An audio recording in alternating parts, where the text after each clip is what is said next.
Moi, je ne suis pas né dans l'élite. J'en ai pas hérité, je ne me suis jamais projeté comme devant participer à une élite. J'ai passé des concours de la République il n'y a pas si longtemps. Ils sont ouverts à tout le monde. Il faut juste travailler pour les avoir.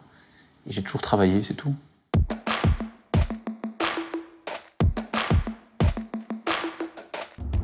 À l'Assemblée, le gouvernement vient de passer en force avec l'article 49.3. La loi Macron n'avait pas de majorité. Après des mois de bras de fer, le ministre refuse d'y voir un échec. Quelles erreurs ont été commises? Peut-être une erreur de naïveté, s'il y en avait une. Mais Laquelle? celle-là, je la recommettrai avec plaisir. Laquelle? Non, mais celle de ne pas vouloir jouer tous les jeux d'appareil.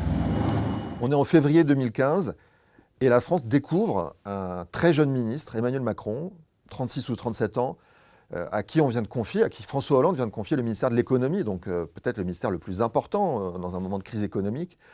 Et tout le monde est extrêmement curieux de savoir qui est ce personnage.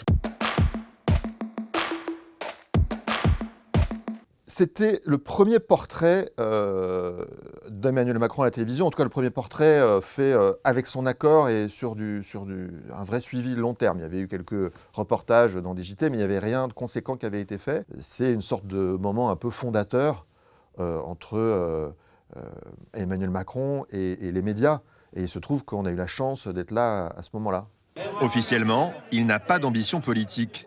Mais à le voir ce matin, on pourrait en douter. À partir du moment où on croit dans l'action politique, on décide de faire ça, on compose avec la part de cirque ou la part d'artifice qu'il y a. Il faut composer avec, il ne faut pas se perdre dedans.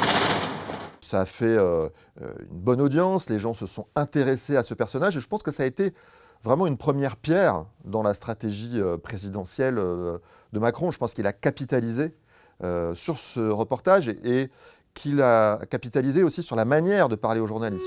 Des parents médecins, une femme rencontrée à 16 ans sur les bancs du lycée. Il ne nous en dira pas plus. Emmanuel Macron refuse d'évoquer sa vie privée. C'est l'une des conditions qu'il a posées avant d'accepter notre tournage. Et je n'aime pas le voyeurisme sur la vie privée. Je pense que on peut être un responsable politique, on peut être un responsable public sans déballer sa vie privée. Et à partir du moment où il a commencé à faire des couvertures avec sa femme, c'était assez clair que la seule raison pour laquelle un homme comme Emmanuel Macron avait envie de présenter sa femme, c'était pour viser l'Élysée. C'était certain. Il n'y avait pas de doute là-dessus.